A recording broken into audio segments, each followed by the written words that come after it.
Welcome to our roundtable discussion on the second half edition of the GatherVerse AI Summit.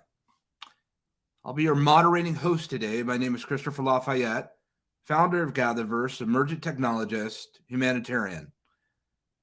We're so happy to be here with all of you today and discussing the impact of the metaverse and AI.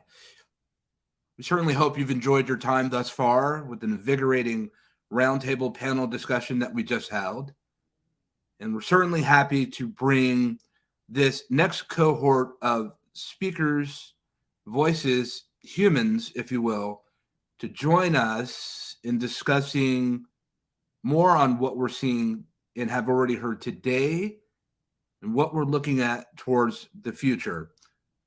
I want for each speaker now to go and introduce themselves, and I will begin with Amani, and please pass on to the next as we'll continue and sojourn and move forward along. We have a lot to cover, and we only have a little bit of time to do it. Audience, share this with your communities, what you hear today, and may our gather be well. Amani. Yeah, thank you so much, and thank you for having me today. I'm Amani, and I'm the CEO of Language Cities. It's a VR game for language learning, and I'm also I founded the virtual conference, and I'm very passionate about emerging technologies, VR, AI, and AR. So I'm so happy to be here today.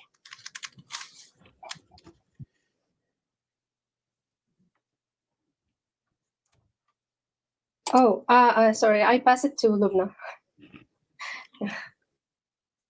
Thank you so much. I'm Lubna Dajani. I'm very delighted to be here. Thank you, Christopher, for the opportunity.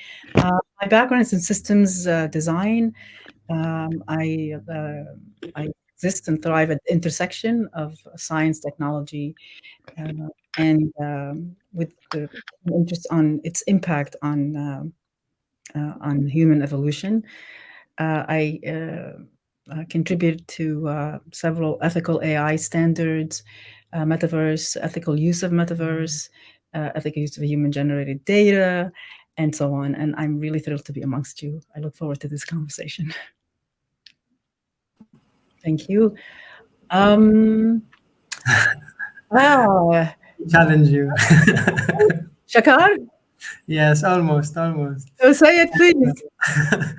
No, everybody call me Oz for about almost 8 years now, so it's okay also just by Oz.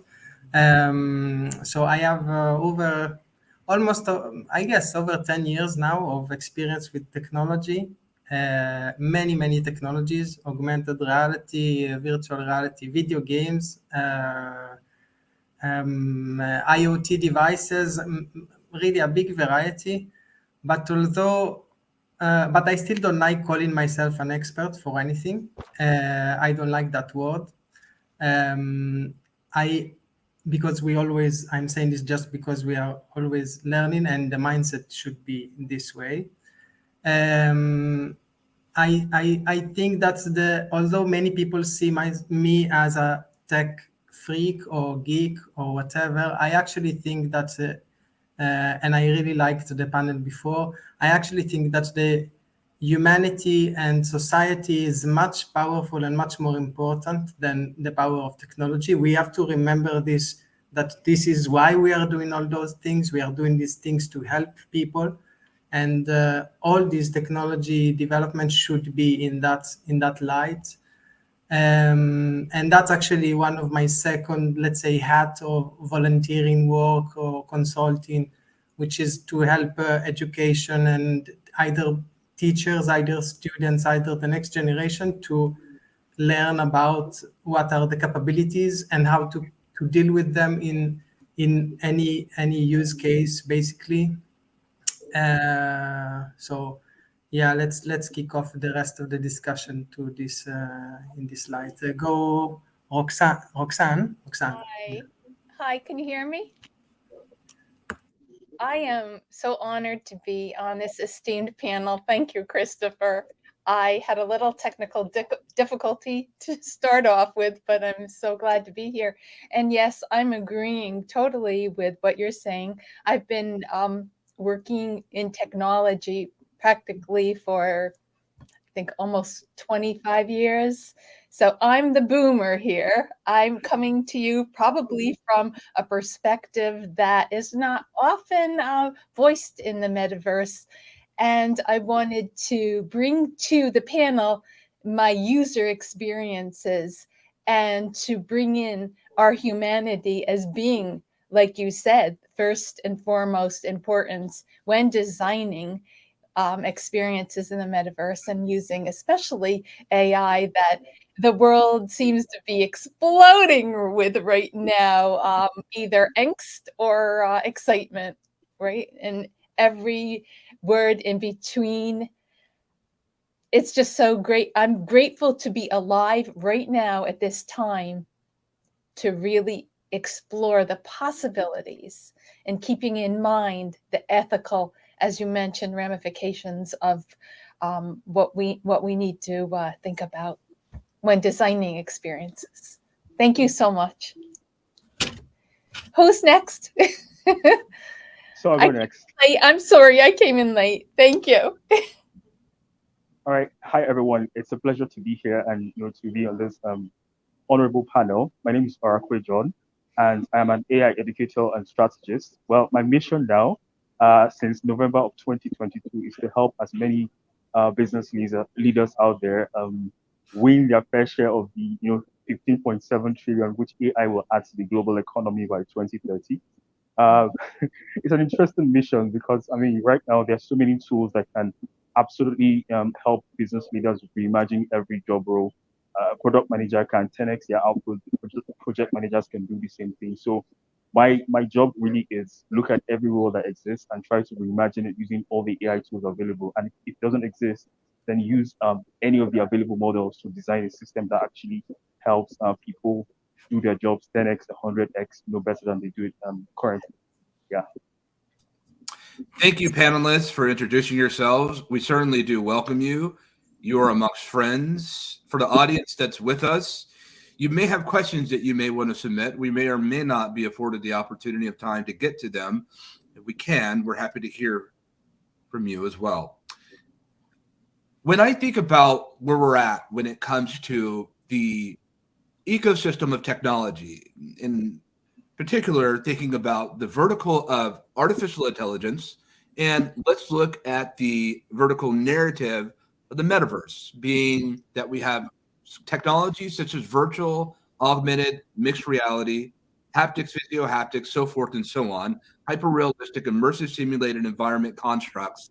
We see what's happening with companies such as Meta spending $10 billion per annum, and companies and stakeholders such as Accenture and Microsoft that are investing and conducting layoffs as well when it comes to these emerging technologies that have seemed to come out of nowhere, but they've been intentionalized, they've been on the scene for some time. None of what we're seeing is new. The intention hasn't been new. It's been around if decades, if not going further, a century, if you will. Here's where I'm at. This explosion that we're seeing with artificial intelligence in ways like we haven't seen before, and things that we've read that are of novel that we're seeing unfold before our eyes. And we have this advent of the metaverse, which some tend to think that the metaverse is dead. It's not dead. It's here. And it's very much in operation, just as those that did not think that we would see some of the things that we're seeing now when it comes to regenerative art and AI. Perhaps people thought it was a thing of mythical explanation, but the reality is it's that it's here and it's not going anywhere anytime soon. Jakar, kick this off with me, this thought of consideration of when you, as someone that has been studying artificial intelligence and looking at it from your lens, what gives you the most pause about this particular technology of what we're seeing today, absent what we might see in the future, but what we're seeing today? Let's kick this off. Panel, get ready, because we're about to have some serious questions, and we're going to have a very candid discussion today. Well, I think first of all, so a few months ago, or let's say even 1 year ago, I received some requests from clients to can you develop me the metaverse? Can you do the metaverse for my organization? Can you write the first something? And I said, excuse me, but can you explain me what is the metaverse? What do you want? What do you really want? So when I started realizing what they are talking about, I had the understanding, okay, what you are talking about is a virtual world where people can speak to each other. What you are talking about is an augmented reality mixed collaboration room. What the other guy is talking about is simply a video game where people play with each other. So in my opinion, so I mean, when I took it from trying to get things to satisfy my client request, eventually I figured out that they are just, let's say, misdescribing what they really want, because it's not the metaverse, it's a specific product that already exists. Already exists this product type. Regarding AI, we have a similar kind of experience. Right now, let's say, people are saying, I want a computer vision algorithm, but it's not an AI, it's a computer vision algorithm to do this and that. The problem with all of this misunderstanding is that where the metaverse is something, or this term is something that is not so harmful. I mean, it can be harmful, but it's not as harmful as a misunderstanding or misinterpretation of AI could be. So if we built this robot Hair, let's say like the movie Hair or Chappie or Ex Machina or any of those futures, if we actually made them a reality, it's a little bit more dangerous than if we build a metaverse that will fail or succeed. And that's kind of my personal biggest fear. I think that we need to know and remember that we are building those technologies, those products, and we can stop them as well. As a society, as humanity, we can also stop this development if we or limit this kind of development. Sure. Got it. Thank you, Shakar. Roxanne, you mentioned about the baby boomer generation. And I know that when we think about multi-generational representation, we certainly have that within our GatherVerse community, from our more mature people, if you will, to even our young people that are coming into the game. And they have a stake in this future as well. My question to you is, based on that line that you gave us as far as the boomer generation, are you concerned with what we have already passed down to generations to come? And with what we're seeing today, does it give you more pause or hope of what we are handing down to the generations to arrive? That's an incredible, that's another discussion for an hour or more. I think that what we inherited from the past, meaning I'm talking about my past as well, and not having lived during the time of basically World War I, World War II, and we have to look at a broader picture of the technologies that developed along with the internet, the birth of the internet in the 80s, 90s, with Tim Berners-Lee, the introduction of the World Wide Web. And taking it from that perspective, we need to keep in mind the benefits outweigh the risks of going forward. That I'm not a toxic positivity person. I do think that we have to look at the costs, the risks, and the benefits, all of those combined together to see the advantages of what AI gives us right now. And we can't go back. We can't forget about. We have to learn from what we had in the past and build upon that with ethical, with equity, and we have to bring in all voices here that you brought together to go forward. So it's not one sum total answer. There's lots of parts and lots of answers to the question you asked. So it's taking the information we know that has been helpful and beneficial to society as a whole and cultural, our cultures collectively together and build that forward. Thank you, Roxanne. And Amini and Lumna, I'm going to touch on you in just a moment to bring something your way. Oracle, I want you to help me to understand something here. I know that many of my peers believe that the metaverse and AI has come full steam ahead and has arrived totally for everyone, is completely ready and to go on the scene. But let's keep it real for a moment and let's filter this down that much of the world doesn't even have broadband and Wi-Fi connection yet. For us to say that this technology is fully ready, supply chain disruption is real. We've never seen supply chain disruption of hardware distribution like we've seen in the past 36 months, respectively, due to COVID-19, the pandemic standards of what's happened. And I say standards because we now find ourselves becoming more virtual in the past 35 months than we have the past 35 years.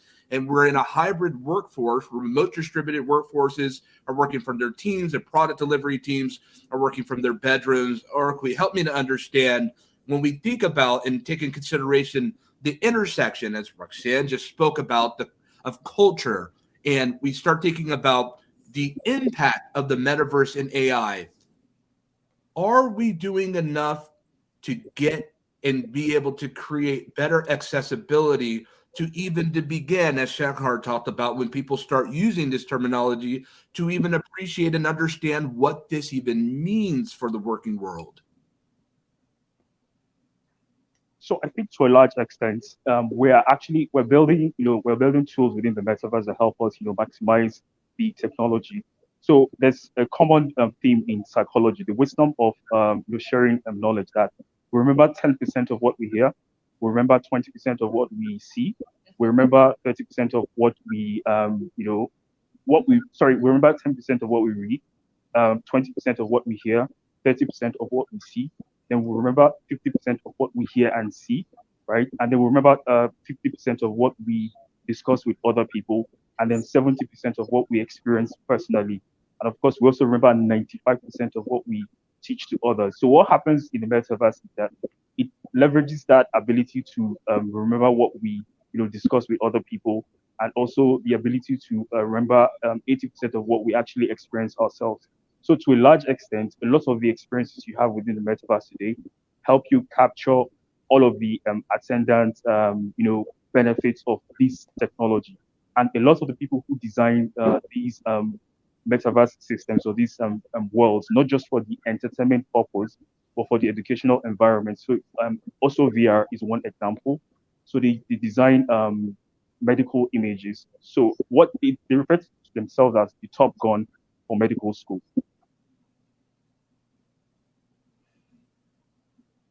Thank you, John. We're hoping that you're still with us. Amini, let's take this and pass this to you. Kinds of surgeries.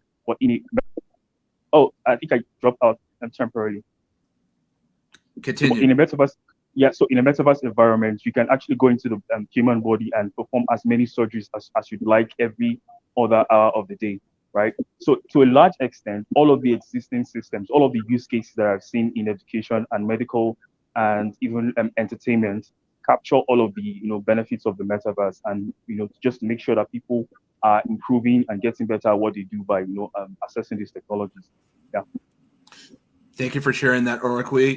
You bring up a powerful point about the exploration of the human body, anatomics, internal and external anatomical structures, to be able to better understand and envision how these bodies that we have, if you will, how we're able to better understand that when it comes to the great litany of practitioners that are wondering, how do we use these tools? You bring up a good point, because I think about the medical practitioners and industry of the world, if you will, that are frontline workers who we have such a care for.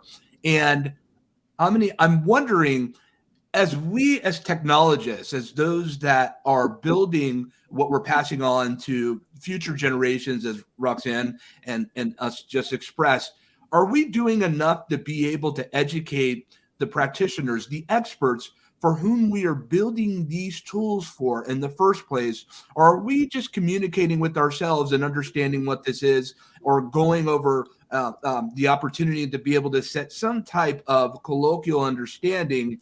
Are we doing enough to bridge the spaces between what we do and what the working world will take more advantage of what we build today?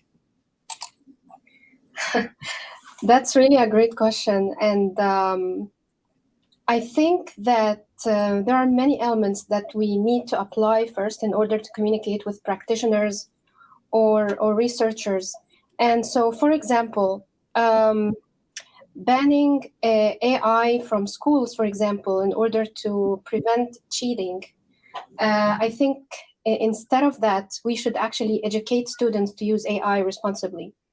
And we as researchers or like data scientists, we should also understand the use of AI and how to communicate also that with users and practitioners as well. And so one of the things that I'm working on is the use of AI or embodied agents, which is chatbots, in order to teach students language learning. And I've tested that with students, and they were blown away by the impact of AI on their learning. But at the same time, teachers are scared that AI would replace them and take their position. And this is not true. AI is just a tool to help students communicate and understand, and it can be also a scaffolding tool. But at the same time, it won't be able to replicate, to replace teachers. And the problem is that teachers are usually overwhelmed. And I wanted to host a panel discussion on AI and especially chatbots. And one of the people were very reluctant to host this. And they said, no, it's going to replace us. And we don't want to hear about this. We don't want to get into a discussion. And I really feel like this is serious, like spreading bringing awareness about the role of AI is just a tool, and it doesn't reason like us humans. These are just neural networks that I don't think it will never replace the human mind. And one of the classroom discussions that I do with my students, especially when I saw that two of my students, they actually used ChatGPT to cheat, I didn't even penalize them. I actually turned the whole classroom discussion to, okay, tell me about the advantages and disadvantages of AI, instead of just penalizing them, okay, you get a 0. And so they actually brought up great ideas. It can be used as a tool to help us generate some ideas. And I was like, okay, if you use ChatGPT to cheat, actually you're going to lose those skills, and probably you're going to be replaced by AI in the future. So we as humans, we need to use AI as tools to foster and empower us, instead of just, hey, I don't know how to write. I have the writer's block. So I'm going to use AI instead. And then day by day, I'm using all those skills to communicate, and I'm relying on AI. And I asked my students as well, okay, so would you rather have a car, like a self-driving car, or drive by yourself? And they were said, well, maybe a self-driving car would be better. And I was like, oh my God, so you're going to have the cars to replace you. Also writing skills. Maybe if you work for an employer, that one day they will use the AI tools instead of you, and probably they will fire you. So guys, you're actually not seeing the future very well. You're actually relying on AI, and you forget that probably this could be the reason, not AI itself, that will replace you. You're actually giving it the justification to replace you one day. Sure. And so it was really a healthy discussion with students. And I told them, you know what, there are many tools to detect the plagiarism from AI, but I trust you, and I trust that this conversation will connect us, or will bring us to another dimension of integrating AI into our way of thinking, or how do we use these tools responsibly instead of banning it? Because if a student wanted to teach, to cheat, they will cheat anyways. And there are lots of resources. So why do we ban AI tools instead of just teaching a student's ethics about how to use it ethically and responsibly? This is the most important thing in education. Sure. Thank you, Amini. Let me pose to the audience. A lot was just expressed there by Amini on the subject matter of AI being a tool. Do you feel the same? Let's take it there. I don't feel the same on that. But there are things that you just said that I expressed. There's a French billionaire by the name of Xavier Niel who opened up a school called School 42. Audience, some of you may be familiar, panelists, some of you may be familiar. His intention with this school was to open up a school for free education, free dorming, free housing. And the idea was to have a cohort of students that would come in and take an aptitude test to see if they can proficiently get to the next round. And if they can join this school. And they joined this school, and it was 24/7 accessibility for all students involved. But here's the rub. It was all AI level up learning. There were no teachers. Here's the other addition. Many of those students met success because they accelerated their learning development at such a rapid clip that companies here in Silicon Valley and elsewhere were plucking their cohorts from this school platform that had no teachers, but a gamified way of learning. But here was the fail.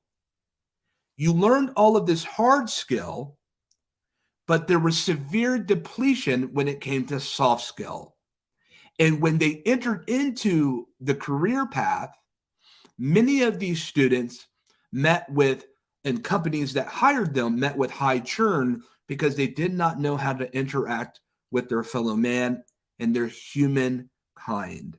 Lubna, I have a real seriously and legitimate question for you. As someone that I know that's been chopping wood here, and we'll be brief because we have a lot to cover and we only have 2 minutes.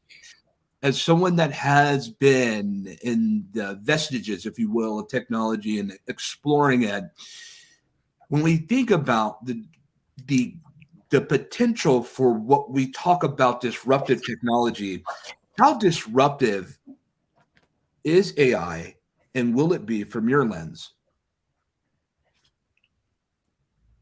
Is that it? That's the question? How disruptive? I mean, I was preparing myself, listening to everybody about what gives me pause and what excites me, and I love everything that I heard. Of course, AI is immensely disruptive. It's evolution on programming. It's thinking. I think it would be. It is a very, very powerful tool. It's a very double-edged sword, especially because it in combination with the rest of the stack of information and communication technologies, the power is in that they magnify at an exponential rate what is inside of us, what is whether it's the mental illness or that is which I think that's the root of it all, because it's very logical that what we're doing in society makes no sense. How could we, after all this time, be even considering war as a means for peace or solving conflict? It's very short-sighted. But it's so that's why I call it a mental illness, because the slightest bit of sensibility or logic would fix that. So AI would be dangerous to me if it continues to be applied to magnify what drives us today, which is greed, domination, fear, so on and so forth. And then we apply on top of that the beautiful capacity of the metaverse, which it used to be called Second Life in its first iteration, by the way. But then that's a reality a visual, which combines the arts and the creativity to visualize materialize our imagination, which isn't any more beautiful, nor can it ever be half as creative as the nature that we have been given, this beautiful space. So this body that we're in is a manifestation of our consciousness and collective being in this format. So I think we can use the metaverse and AI to help us extend our consciousness to stand outside of ourselves and come to a realization that, wow, we are having a gift of our time here, and how can we expand our consciousness and our ability to exist beyond this format, rather than to use it to further dominate each other. And if that's the case, if we do that, it won't be long before we've reached the demise of humanity before the natural life of the planet. Sure. And yeah, so that's what I that's how powerful I think it is. I could babble forever, but I'll stop. Thank you for sharing that, Shakar. I sit here as I heard what Lubna just expressed to us, and I sat here thinking about my times at Hacker Dojo in Mountain View between NASA Ames and Google, and us operating and building and working on hacking, making, and developing drones. And we often thought about what would happen if it landed, which this technology has, let's say, in the Department of Defense or DARPA or other different military defensive operation constructs in this world, and what would happen with this hive type technology, and how would it be applied? Would it be applied for good? What we came to appreciate is that even in the best intentions of the hands of the maker, that we make these things and we can have a dozen line items on how we use this for good.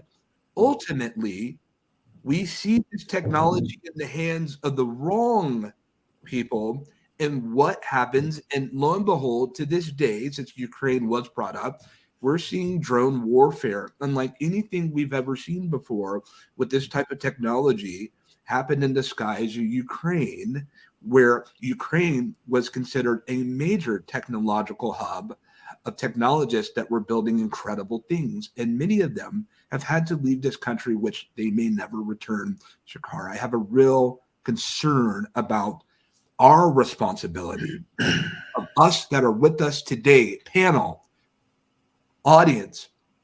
What are we going to do to move forward with a sense of humane urgency towards contributing to this cultural discussion of emerging technologies of artificial intelligence? Shakar, what are you doing about it?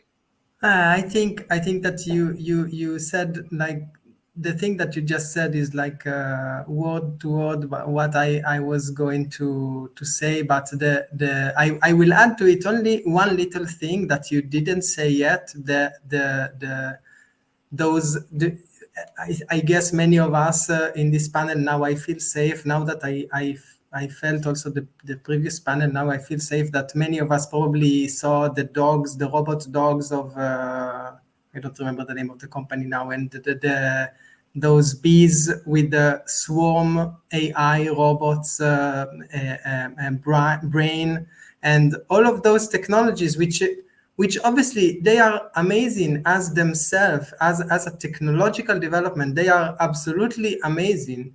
But as you said, these are stuff that are super explosive when you go and take them in the wrong direction or in the wrong hands. And the second thing that you said that I really liked and I really connected to is that doesn't matter how good we are as a maker, someone would find a use case. So we cannot think about a lot of use cases, but most of you probably know that porn is the first industry that takes advantage of technology. The second one would be video games or gambling, and then the next are coming after that. And these are like facts based on like long history of technologies. And army or military is probably one of those as well. So we are, yes, we are in a trouble. And also another person this week, during this week that I was preparing to this conference, someone asked me, but with all your opinions about limiting AI development and keeping humanity first and all, but what would we do if China is going to develop the AI? So it's like it's a battle, it's a Cold War now of development between China and the Western world, for example. And I asked myself, well, that's actually a very good question. But as I mean, I still think that we need to, first of all, take a look inside of us, inside of our society, before we try to spy on others. And first of all, to make sure that we don't do anything bad to destroy us. And in my opinion, community is the only way. So we have to form some kind of community of ethics, first of all, to decide for ourselves what do we think about it, maybe by democracy or not democracy, it doesn't really matter. But these kind of discussions that we're having today, it's the very first step, I guess. And the second one would be regulations, because we must have some kind of limits, like we did, for example, with genetic engineering. That's two big technologies that have a very big risk on our future. Shakar, thank you for sharing that. I'll say, let me come out and be expressive on this point, narrative, as a reminder that I'll use them as an example. I like Meta on some of the things they do. With that said, I do not trust, and panel and audience, those who are with us, drop in the chat, am I thinking wrong? I do not trust Mark Zuckerberg with AI. I do not trust him solely to deliver this tool that Amini graciously speaks about. I do not trust him as the tool that is going to help guide the future of my life in generations to come. I say this is because, narratively speaking, we still have a great issue when it comes to diversity, equity, and inclusion. I'm not taking it there, because we just had a whole entire summit called She Superhero Engine. Shout out to our She Summit participants, and some of you are with us today, that expressly let us know the great imbalance between male and female in this industry. I do not trust Mark Zuckerberg to build the next tool of which we are going to ascend with great prospects of success. I don't trust it. Roxanne, how do we, the little folk, the wee folk, the ones that are far in the background, the ones that you don't hear from as much, how do we influence those that have $10 billion per annum to spend on the metaverse? How do we influence them to drive real impact towards hopeful change when it comes to accessibility, education, so forth and so on? How do we do this? Your mic, ma'am. Roxanne, we're going to unmute you. You were muted, please. No. Everyone has a voice, no matter if it's big or small. Use your voice, use your agency on social media, wherever you can, wherever you feel comfortable. And this technology, I want to just go back to what you said before. The trust level is important. Trust has to be earned, right? And if we don't respect Meta in that way, we have to tell them why. And we have to show them examples of why you need to make your trust visible to us, because right now this is the AI was digital invisibility. Now it's visible to us, right? In many applications. Going back a little bit, over 10 years ago, I'm holding up this device.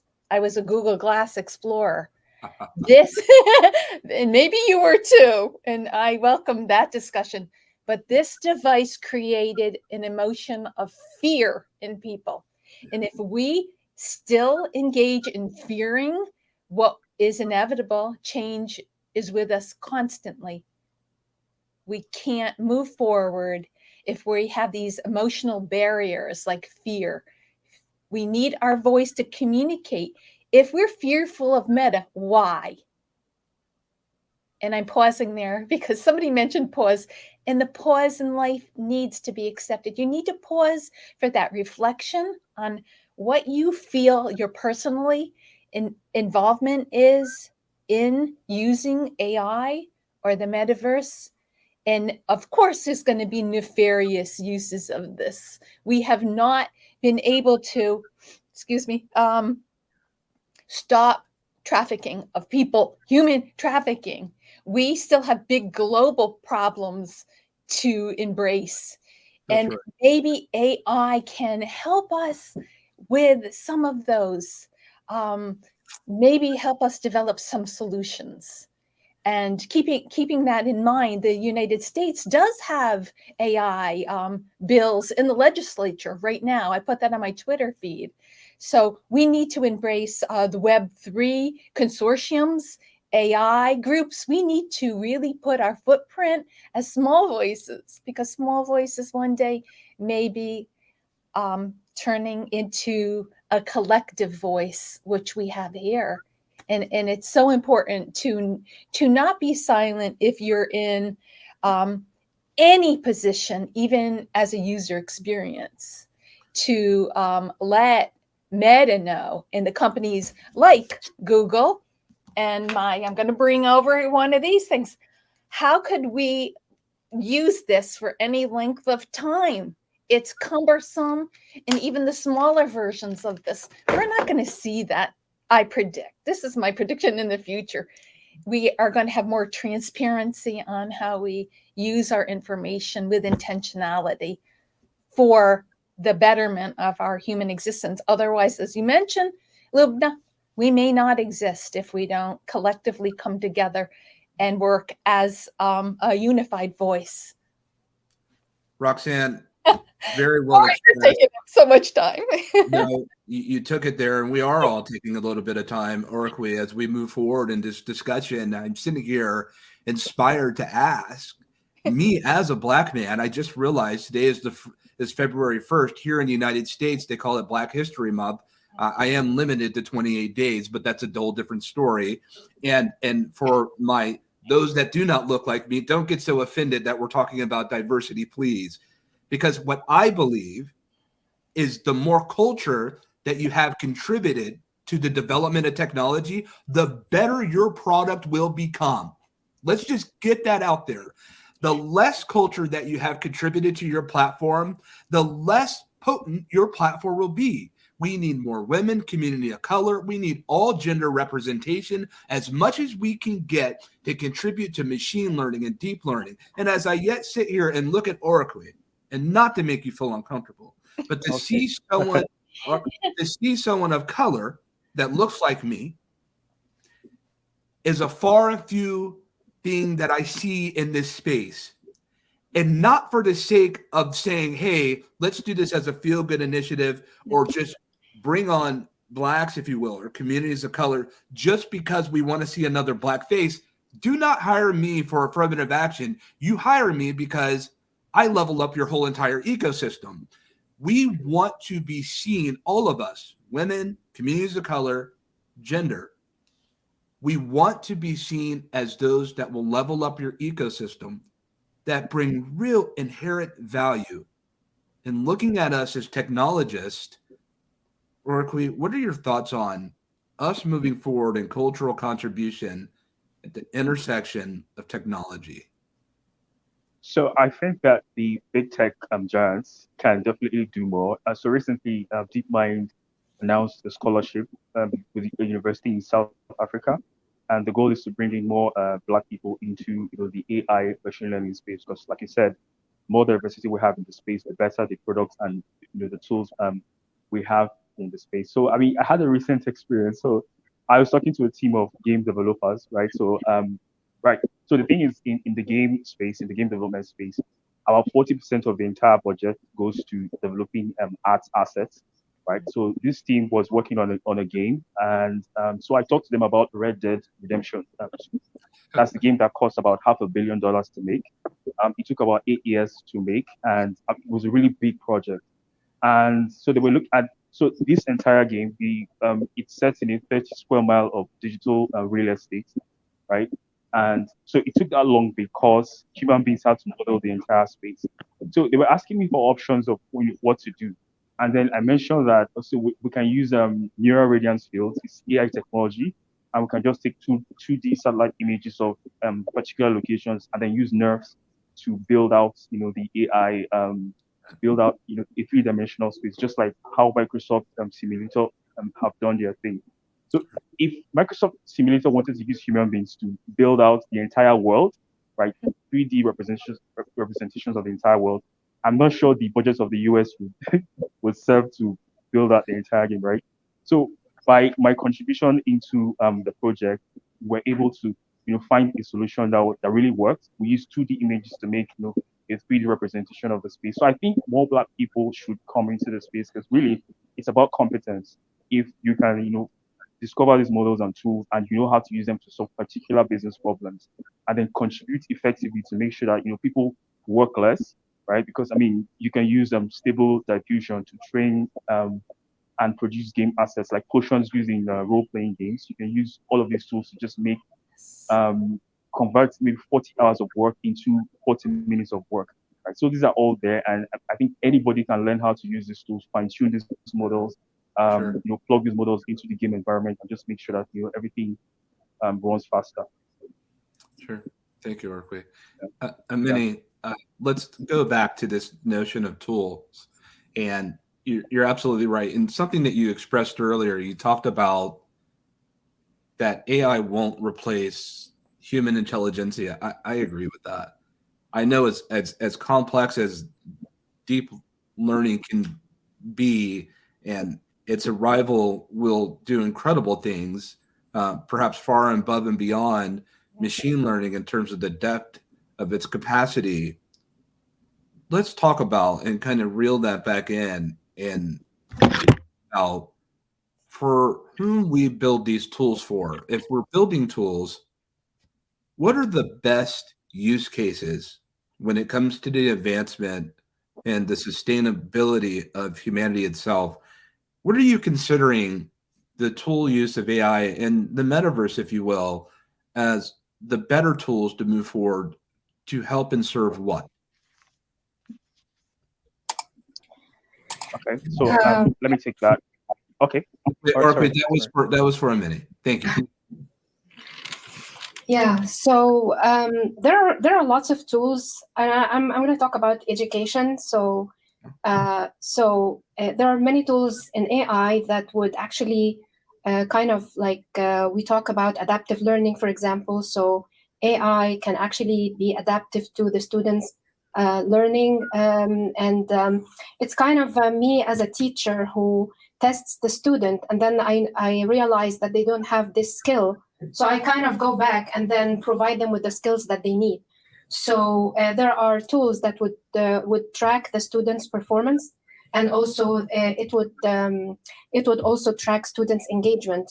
And when I was talking about conversational AI, I was actually not talking about it in terms of replacing teachers or teaching students like language learning, but students, especially those who live in countries that they don't speak English or a foreign language, or even those students. I have students who live like their whole families are in the US and they speak their own language, and probably they graduate from high school in America and they still language learners, and they have to spend like 2 years in ESL programs so that they can go to college. So that's a waste of time. And so chatbots have proven to complement learning outside the classroom, and at the same time, we also talk about social emotional learning, and so a chatbot that was also created in terms of giving positive feedback that would actually make students able to be active at school. I have seen students who had lots of problems like domestic violence, lots of mental illness issues, And when they started using the chatbot, because they need to find a job or they need to go to college, when they started using AI, they changed. They were transformed in class. They, instead of being the shy student, they became the active student who has self-confidence because they actually experimented with that outside class. And I just want to briefly go back to also the community and people have a voice. Because 2 years ago, and I want to just talk about Meta because I really echo what you've said before, and I come from the Middle East. And 2 years ago, Meta was grappling with a scandal in the Middle East because of some issues, and people's voices were silenced. And this, you can actually Google that. And whenever you post something, you're trying to voice your freedom of expression.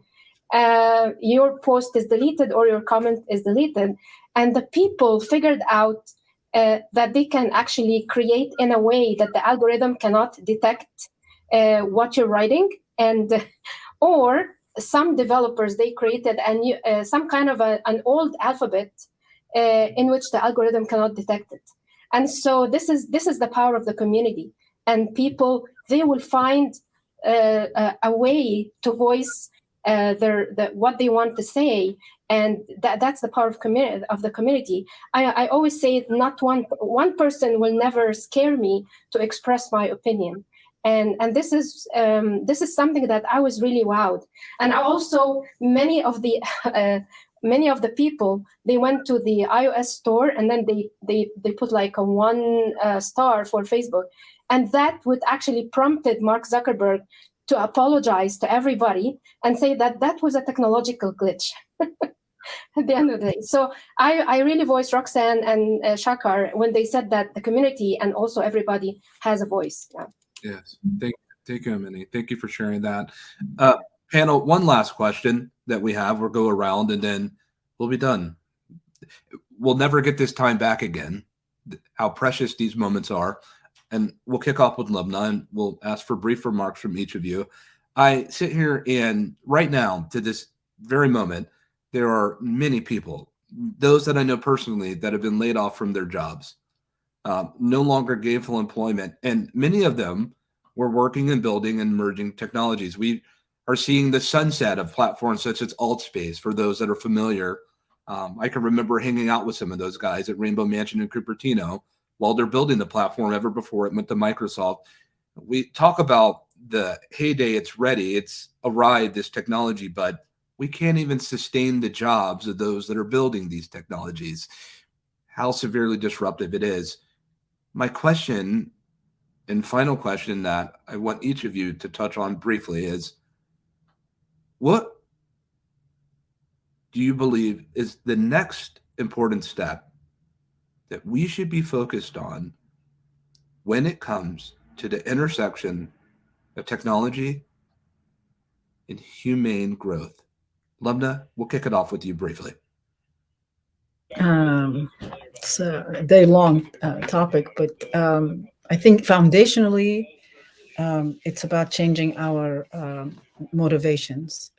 We are measured, at the end of the day, we are measured on profitability at any cost. That has to change. Until that changes, everything else, I mean, you can go to jail for doing the right thing as the head of a company. So that has to go. And to the points that all my fellow brilliant people here have said, it's our responsibility then as the developers of these technologies to ensure that there is equitable access to that technology. So and to understand the strengths and weaknesses, or what can be done with it, the double-edged nature of it, so that we can have a better awareness of how we can manage and how we govern the growth. Sure. And again, we all have a voice while we still have it. So we need to start electing ourselves, not someone else to be having ourselves. So we need to elect ourselves to stand up for what we believe in. And it's really, at the end of the day, technology and everything else we invent is supposed to make our lives better. So it's not about really having jobs or not. It's about quality of life. So where we place emphasis, what I started with, and how we measure value is what matters. So Thank with that, thank you for the opportunity to contribute. I can't wait to spend more time with all of you. Thank you. Shakar. I think that, well, for the person who just lost a job, that's really difficult, especially in these times. And I actually don't have any or a lot of recommendations except of try to hold on to your network and let them help you, because that's, and then I would say on the other side. So the people that do have a job yet, Yes, yes. we should also try to help our friends and colleagues. So normally in my colleagues don't understand why I keep trying to help people to get jobs, or to find to do networking, or to help talk to another guy, or to find another link in this world with a person that might be interesting for you. These are things that the people that are doing communities and live communities as a daily life stuff, maybe people don't understand us, but I think that this is exactly it. The fact that we network, the fact that we communicate, the fact that we create links, and maybe you can call it creative. Maybe I can link it also to what Cecilia said in the video about imagination and creativity. Maybe this is all the point. This is maybe where we are a little different as of today from the machines, Yes, or this AI, or whatever that will be. But I would say keep on networking, keep on linking each other, keep learning how to build a fire and not how to write prompts as well. yes. Not discard technology, because we need it to understand it, but we need also to go back to the basics of society, and also to know to enjoy the social, just being there with some group of friends outside in the wilds, or in any other situation. Thank you, Shakar. Roxanne, let's unmute you real quick. Yeah, sorry. I echo what you're saying, Lubna and Chakar. It really comes down to having a good relationship, a good social relationship, and a family relationship, and building on that, whether it's in a digital environment, whether it's mediated by some kind of digital technology. It's embracing compassion and empathy for each other. And that's the humanity that we all need to remember comes first, not the technology. It's technology will always exist. We have to embrace our humanness and keep that first. Yes. And we need to continue to explore our social emotional, as you mentioned, Ami, social emotional learning is key even for adults. Most of us, I guess maybe if you're millennials, maybe you've received some social emotional awareness in school, maybe at college, probably not, is probably the K through 12 environment. But we need to learn how to identify what makes us uncomfortable and why, address our fears and not get hijacked by our brains and let that fear spill over into social media and create very, very negative and harassing things. We need to put in context our feelings and back them up with reasonable explanations and feedback that we all could either agree with or disagree with compassionately or passionately, and be able to explain that we are the same. We're human beings all living on this beautiful planet that we need to love. And we are one with the planet, and we need to absolutely embrace the needs to have compassion for all beings here. Thank you. Thank you. Thank you, Roxanne. Orkwe, please. So I agree with Shakar and Roxanne, but I will also add that when one door closes, I think another one opens up. But sometimes we can look back at the door that has closed so long that we fail to see the one that's open. Yeah. So the AI domain is a $15.7 trillion domain. The metaverse is a $5 trillion domain. Sorry, I speak to the business side of things a lot. No, But please. I feel that there's so many problems in the world that all of these two technologies, and in fact a combination of all of the emergent technologies we have today, can solve. There are mental health issues that can be addressed with metaverse solutions. Virtually every job that exists today can be reimagined using a lot of the models and AI tools that we have available today. So I think that people who have been laid off, my heart goes out to them. But I feel that if they can thrive in these big tech environments, then I'm very sure that they can apply their unique and very high level talent to build all of these solutions that can make the world a better place. Thank you, Arkwe. And finally, Amini, with the brief remarks, please.